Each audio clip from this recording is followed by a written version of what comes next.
Nakabili po ako ng sugpo at gusto kong kumain ng may sabaw. Isisigang po natin itong sugpo na to at nakahiwa na ako ng kamatis at sibuyas. Papakaluan na po natin ang sibuyas at kamatis muna. Habang pinapakuluan natin yan, lilinisin ko na itong sugpo. Handa na yung sugpo. Ay yung okra ko, tsaka talong at pechay. Mukhang matanda na yung okra, lalagay ko na. Lagay na po natin yung talong.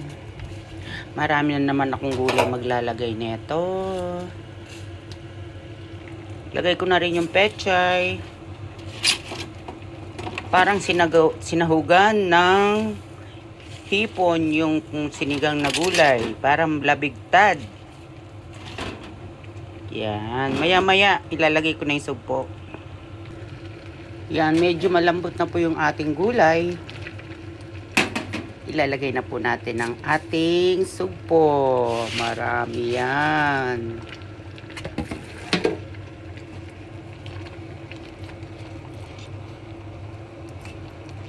Ilagyan ko ng konting luya para hindi siya malansa. At pabayaan natin kumulo muna yan. Ilagyan ko na ng pampalasa. Dagdagan pa natin ng asin. Ayan, kahit 100 lang asin. Ayan.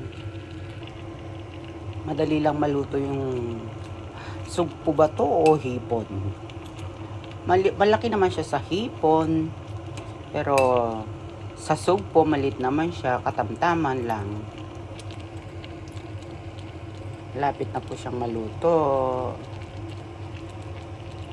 My menu this day.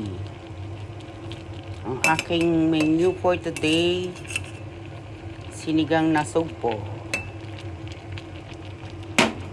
Takpan muna natin siya. Ilalagay na natin yung ating sinigang powder.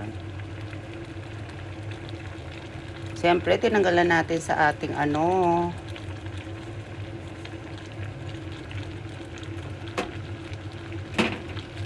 wala po tayong ceiling bird eh. Kahit pula, lalagay lang natin yan. Hindi natin palalambutin.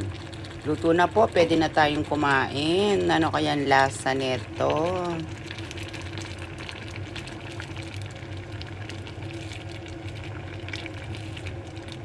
Thank you po.